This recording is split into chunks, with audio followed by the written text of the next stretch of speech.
오늘 우리가 읽은 본문은 탕자의 비유라고 그렇게 일컬어 알려진 말씀이죠. 중요한 것은 예수님께서 왜 이 비유 말씀을 하셨느냐 하는 거예요. 그 이유를 알아야 예수님께서 이 비유를 통해서 전하려고 하시는 참된 메시지를 알 수 있기 때문입니다. 누가복음 15장 1절로 2절을 보면 이렇게 기록되어 있습니다. 모든 세리와 죄인들이 말씀을 들으러 가까이 나오니 바리새인과 서기관들이 수군거려 이르되 이 사람이 죄인을 영접하고 음식을 같이 먹는다 하더라. 자, 이 말씀을 보면 예수님의 말씀을 들으려고 참 많은 이들이 예수님께 나왔다는 걸 알 수 있죠. 그런데 그 무리 중에 세리들이 있었고 죄인들이 있었다는 겁니다. 세리, 어떤 사람들일까요? 세금을 징수하는 관리를 말하죠. 당시 세리들은 정당하게 세금을 징수하지 않았습니다. 로마 식민 시대였기 때문에 로마의 부당한 세금 징수에 앞잡이 노릇을 했습니다. 그뿐 아니라 또 거기 자기 목까지 챙기는 부정을 저질렀죠. 가난하고 힘겹고 그러지 않아도 로마의 압제하에 살고 있는 자기 백성들 아주 고혈을 빨아냈던 거죠. 그래서 사람들은 당시 이들을 반역자라고 상종 못할 자들이라고 치부했던 것입니다. 자, 또 죄인이 나오는데 죄인은 누굴 말할까요? 율법을 어겨서 공적으로 낙인이 찍힌 사람들을 말합니다. 율법을 어겼는데 이게 발각됐어요. 유대 종교 재판을 거쳐서 죄인으로 공포된 사람을 말합니다. 이들은 성전에 들어갈 수 없고 당시 사람들에게는 역시 상종해서는 안 될 사람으로 치부되던 사람들입니다. 당시 유대 종교 지도자들이 볼 때 문제가 있어요. 예수님께서 저들이 예수님의 말씀을 들으려고 나왔는데 저들을 물리치지 않았다는 겁니다. 오히려 저들을 가까이 받아들이고 함께 먹고 함께 마시고 저들을 따뜻하게 맞아주고 저들과 교제하더라는 거예요. 이들이 볼 때 이건 용납할 수 없는 일이에요. 그래서 수근수근거리며 문제를 제기했던 겁니다. 예수님께서 이들의 마음을 꿰뚫어 보셨죠.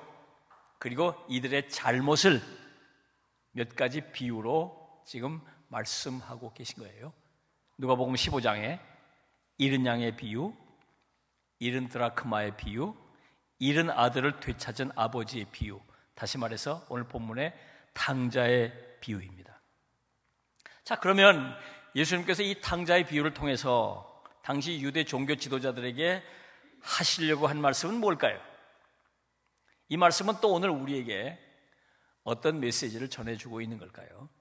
자, 우선 예수님께서 이 비유를 통해서 말씀하시려고 하는 것은 하나님의 무조건적 사랑입니다. 12절을 보면 이렇게 기록되어 있습니다. 아버지여 재산 중에 내게 돌아올 분깃을 내게 주소서 하는지라 아버지가 그 살림을 각각 나누어 주었더니 둘째 아들이 아버지에게 자기 몫의 상속을 달라고 말했는데 아버지가 선뜻 내줬다는 겁니다. 지금 아들은 아버지가 살아있는데 자기 몫의 상속을 요구하고 있는 거예요. 당시 요새도 마찬가지지만 상속은 아버지가 죽은 뒤에 분배되는 것 아닙니까? 아버지가 멀쩡히 살아있는데 자기 몫의 상속을 달라고 요구를 한 거예요. 이건 아버지에게 대단히 무례한 일일 뿐만 아니라 아버지 마음에 큰 상처를 주는 일이고 자칫 아버지가 빨리 죽기를 바란다는 것으로 비춰질 수 있습니다. 보통의 아버지가 됐으면 어땠을까요?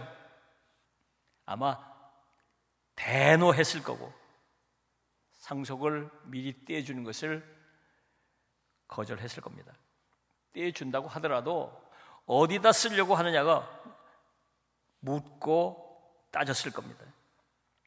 그런데 이 아버지는 아무것도 묻지 않고 요구하는 대로 다 내줬습니다. 20절을 보면 또 이렇게 기록되어 있어요. 아직도 거리가 먼데 아버지가 그를 보고 측은히 여겨 달려가 목을 안고 입을 맞추니 그랬어요. 아들이 돌아올 때 달려가서 이 아들을 맞아주고 환대했다는 겁니다. 사실 아버지가 괘씸했을 거예요. 마음속으로 화도 많이 났을 겁니다. 이 자식 다시는 보지 않겠다 마음을 먹었을지도 모릅니다. 그러면서 어느새 괘씸했던 마음, 다시 보지 않겠다는 마음은 어디론가 사라져 버렸습니다. 그저 무사하기만 바랍니다. 그저 살아 돌아오기만을 바랍니다. 자, 그러다 멀리 아들이 돌아오는 모습이 보입니다. 눈 빠지고 기다리던 아들이기에 한눈에 알아봅니다. 한숨에 달려갑니다. 끌어안고 기뻐하며 데리고 들어옵니다. 아버지는 왜 집을 나가느냐고 따지지 않습니다. 어떻게 그 많은 돈을 다 탕진할 수 있느냐 책망하지 않습니다. 그저 살아 돌아온 그것만으로도 감사하고 기쁩니다. 이것이 아버지의 사랑이에요.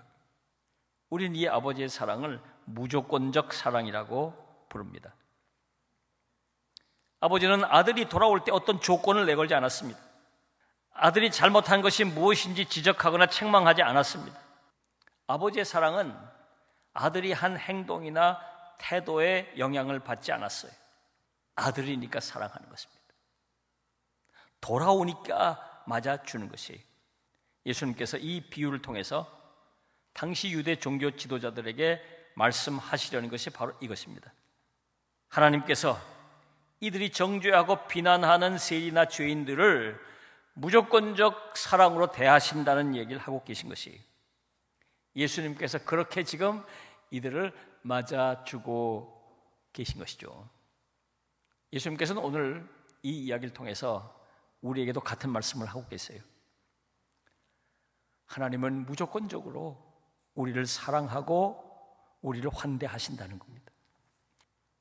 여러분, 주저하지 말고 머뭇거리지 말고 주님 앞으로 나오십시오. 그 품에 안기십시오. 오늘도 주님은 여러분을 기다리고 계십니다. 다음으로 예수님께서 말씀하시려는 것은 회개입니다. 17절을 보면 이렇게 기록되어 있어요. 이에 스스로 돌이켜 이르되 내 아버지에게는 양식이 풍족한 품꾼이 얼마나 많은가. 나는 여기서 주려 죽는구나. 내가 일어나 아버지께로 가서 이르기를 아버지, 내가 하늘과 아버지께 죄를 지었사오니 이제부터는 아버지 아들이라 일컬음을 감당하지 못하겠나이다. 나를 품꾼의 하나로 보소서 하리라. 둘째 아들이 가진 재산 다 탕진하고 굶주려 죽게 된 상황이 되자 비로소 깨닫게 됐다는 거죠. 자기가 이렇게 괴롭고 인생이 이렇게 힘든 이유는 아버지 품을 떠났기 때문에 그렇다는 것을 깨달은 거예요. 20절을 보면 이렇게 기록되어 있습니다. 이에 일어나 아버지께로 돌아가니라. 둘째 아들이 깨달은 뒤에 자리를 박차고 일어났다는 것입니다. 그리고 아버지 집으로 돌아왔다는 거예요.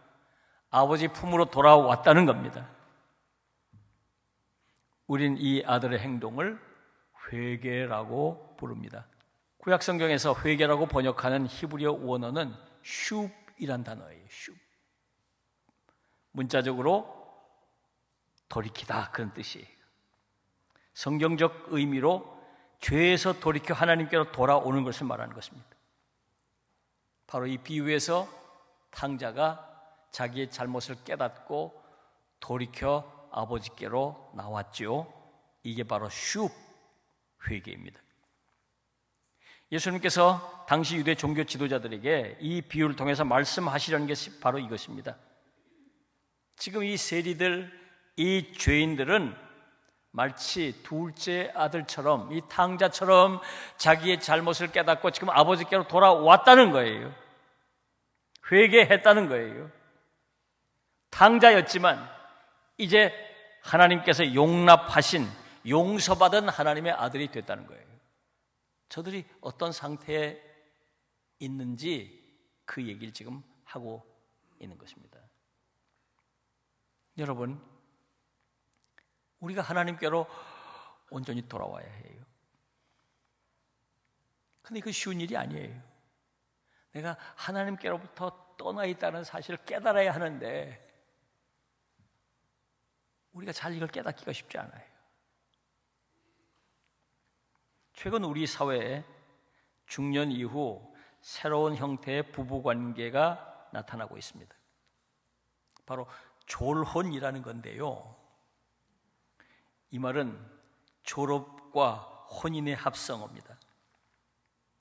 결혼 생활을 마치 졸업하듯 끝내는 것을 말합니다. 이 졸혼은 부부관계를 끝내는 이혼과는 다릅니다. 법적으로 부부예요. 그렇지만 독립된 삶을 추구하는 관계입니다. 중년 이후 자녀들을 출가시킨 뒤에 서로 존중하면서 각자의 인생을 독자적으로 살아가려는 부부들에게서 나타나는 독특한 부부 형태입니다. 제가 왜 이 얘기를 드리냐면 마치 하나님과 우리와의 관계가 이 조론 관계처럼 이런 관계를 유지하고 있는 사람들이 많이 있어 보이기 때문이에요. 하나님과의 관계가 이혼과 같은 관계라면 잘못을 깨닫고 돌아오는 일은 어떻게 보면 어렵지 않을 것입니다. 그런데 조론 관계처럼 하나님과의 관계가 온전히 깨진 게 아니기 때문에 돌아가야 한다는 것을 깨닫기가 쉽지 않습니다. 예배 꼬박꼬박 잘 드립니다. 봉사 잘 합니다. 겉으로 볼 때 별 문제가 없어 보여요. 그런데 실제는 하나님의 뜻과 무관하게 자기 나름대로 독립적 생활을 하고 있다 그 말이에요. 몸은 곁에 있지만 마음은 떠나 있는 것이죠. 요한계시록 3장 15절을 보면 이렇게 말씀하고 있어요. 내가 네 행위를 아노니 네가 차지도 아니하고 뜨겁지도 아니하도다. 네가 차든지 뜨겁든지 하기를 원하노라. 뜨거워야 할 텐데 미적지근하다 그 말이에요. 뜨거운 것도 아니고 차가운 것도 아니고. 차갑다면 내가 식었네 깨닫고 뜨거운 데로 나오기가 쉬울 텐데 미적지근하면 자기는 차갑다고 생각하지 않기 때문에 자기가 뜨거운 데로 돌아오려고 하지 않는다는 거예요. 우리가 속사람이 하나님과 거리가 멀다는 것, 이걸 빨리 깨닫고 인정할 수 있어야 돼요. 그래야 하나님께로 철저하게 돌아갈 수 있어요. 그래야 우리를 품에 안으시고 기뻐하시는 하나님을 볼 수 있습니다. 사랑하는 여러분, 더욱 철저하게 주님께로 가까이 나아가시기 바랍니다. 자, 또 하나 예수님께서 말씀하시려는 것은 이기적인 신앙입니다. 예수님께서 이 비유를 말씀하시면서 굳이 등장하지 않아도 될 것 같은 마다들에 대해서 말씀하셨습니다. 예수님께서 이 마다들의 태도를 통해서 전하시려는 메시지가 있기 때문이죠. 어떻게 보면 이 얘기가 가장 중요한 얘기라고도 할 수 있겠습니다. 29절을 보면 내가 여러 해 아버지를 섬겨 명을 어김이 없거늘 내게는 염소 새끼라도 주어 나와 내 벗으로 즐기게 하신 일이 없더니, 아버지께서 둘째 아들이 돌아온 것 때문에 잔치를 벌인 것에 대해서 불평하는 것입니다. 따지고 보면 일리가 있습니다. 자기는 아버지를 위해서 나름대로 집안일을 해왔는데 한 번도 자기를 위해 잔치를 벌여준 일이 없습니다. 그런데 둘째 아들은 아버지에게 돈을 받아서 집을 떠났고 그 돈 다 탕진하고 돌아왔는데 잔치를 벌여준 거예요. 자기 입장에서 보면 아버지가 이거 해도 너무한 거 아니냐, 그렇게 말할 수 있죠. 일리가 있어요. 그런데 이 마다들의 태도에 중대한 문제가 하나 있습니다. 아버지와 함께 집에 있으면서 아버지의 심기를 살피지 못했습니다. 아버지가 둘째 생각에 제대로 잠도 못 자고 낮이나 밤이나 둘째 돌아올 것만 손꼽아 기다린 것을 보았으면서도 아버지의 마음을 헤아리지 못한 것입니다. 아버지의 마음을 헤아렸다면, 제대로 된 장남이라면 이럴 때 이렇게 말해야 하지 않을까요? 아버지, 둘째가 꼭 돌아올 겁니다. 그때까지 제가 곁에서 그 빈자리를 채우겠습니다. 둘째가 돌아왔을 때 이렇게 말해야 하지 않을까요? 아버지, 얼마나 기쁘세요. 그동안 기다리시느라고 고생이 많으셨는데 아휴, 이제는 두 발 다 뻗고 편히 주무세요. 그래야 하지 않을까요? 동생을 따뜻하게 맞으면서 이렇게 말했어야 하지 않을까요? 동생아, 잘 왔다. 아버지가 너무너무 오래 기다리셨어. 그동안 얼마나 고생 많았니? 이제 아버지하고 형하고 잘 지내보자꾸나. 그러나 맏아들은 그렇게 하지 못했습니다. 자기밖에 모르는 사람, 아버지를 생각할 줄도 모르고 동생의 마음도 헤아릴 줄 모르는 사람입니다. 참 이기적인 사람이에요. 지금 세리나 죄인들이 하나님 앞으로 돌아왔습니다. 이들이 세리나 죄인들이 돌아온 것 때문에 기뻐하신 하나님의 마음을 헤아리지 못하고 있어요. 하나님 품으로 돌아온 세리나 죄인들의 회개한 마음을 헤아리지 못하고 있습니다. 이기적인 생각으로 그냥 자기, 그 마음엔 온통 자기뿐입니다. 지금 예수님께서 책망하시는 게 바로 이 점이에요. 이 유대 종교 지도자들이 맏아들과 같은 자들이라는 것이죠. 이 비유가 말하려고 하는 것은 진정한 탕자는 바로 둘째가 아니라 맏아들이라는 점을 얘기하려고 하는 것이죠. 맏아들처럼 돼서는 안 됩니다. 하나님 생각하며 살아야 합니다. 이웃을 생각하며 살아야 합니다. 우리 주변의 다른 성도들 생각하며 살아야 합니다. 우선 하나님의 마음을 헤아리려고 해야 하겠습니다. 지금 하나님의 마음은 어떠실까? 하나님께서 원하시는 것은 무엇일까? 어떻게 하면 하나님이 기뻐하실까? 이 생각을 하며 살아야 해요. 참으로 우리 이웃들의 마음을 헤아리려고 해야 합니다. 지금 그들의 마음은 어떨까? 그들이 바라는 건 뭘까? 그들이 힘들어하는 건 뭘까? 생각하며 살아야 합니다. 온통 자기 생각만, 자기 생각에만 사로잡혀 사는 이기적인 그리스도인들 너무 많아요. 맏아들과 같은 그리스도인들이 너무 많아요. 사랑하는 여러분, 이제 이 비유의 결말을 생각해 보겠습니다. 아버지 마음이 어땠을까요? 탕자가 돌아와서 아버지는 기뻤을 것입니다. 그러나 한편으로 맏아들의 태도 때문에 마음이 편치 않았을 거예요. 맏아들도 기뻐하며 동생을 맞아줬으면 참 좋았을 텐데, 지금까지는 집 나간 아들 때문에 마음이 힘들었는데 둘째가 돌아온 뒤에 이 장남 때문에, 맏아들 때문에 마음이 불편해요. 주님께서 바라시는 모습은 어떤 모습일까요? 아버지가 맏아들과 둘째 아들을 함께 손에 손을 잡고 함께 기뻐하는 것 바라시지 않을까요? 바로 이런 장면입니다. 하나님께서 기뻐하시는 장면이 바로 저런 모습.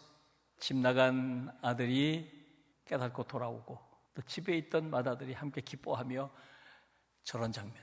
하나님께서는 우리 가정이 저런 가정이 되길 바라시고, 우리 교회가 저런 교회가 되길 바라시고, 우리가 저런 일에 앞장서기를 바라고 계십니다. 여러분이 더 철저하게 주님께 돌아오시기 바라고, 주님께 돌아오는 다른 많은 이웃들 때문에 하나님과 함께 기뻐하며 주님을 기쁘시게 드리는 삶을 살아가시기를 주님의 이름으로 부탁합니다.